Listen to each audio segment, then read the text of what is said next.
Hey, what's up, guys? Nitro Freak here, back with another video. I'm reacting to the Nerlens Noel trade today because, a lot of people are like, they're panicking.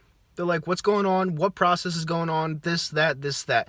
What you guys have to understand is this. When the deal first came out, when the trade first came out on, what was it, NBA.com, I liked it. And this is what I'm going to tell you, all right? A lot of people were panicking. I'm not one of them. I actually like the deal. Did we win this trade? No, we didn't win this trade at all. So don't get it mixed up. We didn't win the trade in getting assets or getting rid of we didn't win the trade. All right, just put it that way. But what we did do is we moved on, which we were going to do eventually. All right? And we had to get something for Nerlens Noel. Time was running out, and it's not the best deal, but this guy wasn't coming back.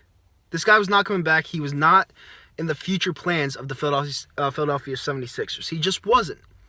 And, he's gonna be a great player. I like Nerlens Noel, but he's not better than Embiid, and he was never going to start over him, and they put him on the floor together, and they never worked out. A lot of people are like, they were going to compare him to David Robertson and that other guy on the Spurs. Being the Twin Towers. And I was like, no, to me, it wasn't a great pair. So they had to do something to get rid of him. And in my opinion, they did the right thing. So I like it. I do. In the fucking free agency period, he was going to be a restricted free agent this year. Which means a team could send in an offer sheet trying to claim him. And the Sixers would have to match their deal.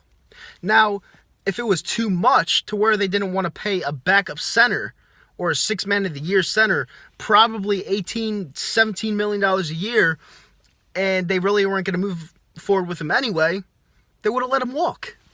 So what point is it just keeping him here when he's not doing anything? They got rid of him. They got 2 picks for him, 2 second rounders. I know they're not going to get the first this year because Dallas just isn't going to be that much of an upgrade with Nerlens Noel. It's not going to happen. But on the bright side of things, they moved on from him. They got, I think it's something Andrew Jackson or something like that. I don't even know his name, but he played for Virginia a couple years ago in college, and we'll see what happens. I'm still trusting the process. I believe in it. Like I said before, this team completely had to restart their franchise. A lot of people don't understand this, but they literally had to restart their franchise.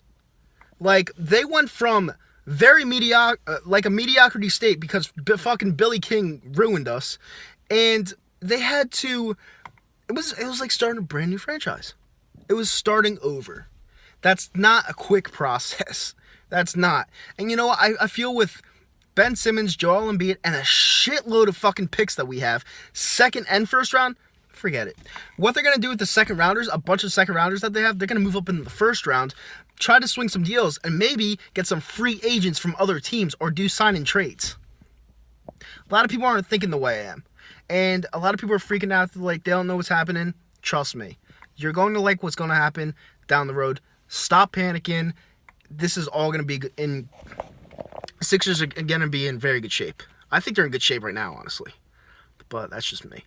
I got to talk about the Flyers a little bit because, I love the Philadelphia Flyers, but they got to do something. They got to trade someone. They got to sit somebody. They are horrible. They're really bad. And you know what? A lot of people are like, why did they have that 10-game winning streak? They were a hot team. But the problem with that 10-game winning streak was, and I'm going to tell you right now, when they were winning their games, nobody in front of them, nobody back of them were losing.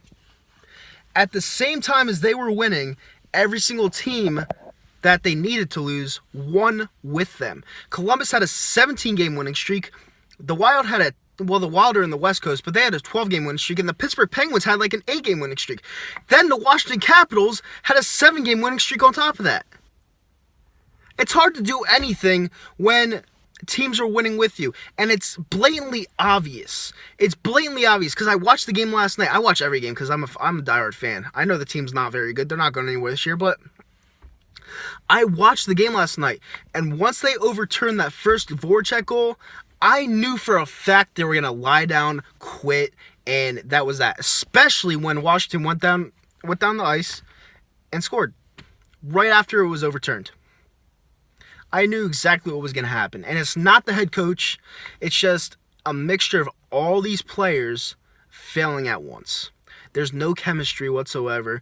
Maybe the patterns are the wrong point on the coach, the wrong spots on the coach. But I'm not going to blame it on the coach. I'm not going to. Giroux is not stepping up. I don't think I've ever told you this, but I think he's extremely overrated. I've always thought Claude Giroux was overrated ever since the Cup run. After the Cup run, I thought he was overrated because once they gave him the C, he didn't really show up to be a leader. I don't know what it is. Our past captains have always been proven leaders, and this guy to me is just not good enough of a leader or a player to be a captain of a professional franchise. He's just not. I know a lot of people love Claude Giroux. He's a very nice guy, works well around the community, but he's just not the kind of person that I see leading this team to help them regain success. He's not. I would say give the captain the C to Wayne Simmons, and I think they should just move on. I really do, because they need some sort of jump, and they need it quick, or else they're going to miss the playoffs. I personally think they're going to miss the playoffs. I don't even want them to go to the playoffs, to be honest with you, because they're going to play Washington again. They're going to get me heated, and then you guys know what happened last year with the whole wristband stuff, and that's just what I'm saying. Why would you want to go to the playoffs just to see a team lose badly to a team that obviously outplays them every single game? Like, it's just stupid. I don't want to see that. I want to spend money on that because you know damn well I'd be at that game. But with that being said, those are my whole reactions. Those are my thoughts. Have a great night, guys. Don't do anything stupid. Stay safe. And I'll talk to you later. Bye.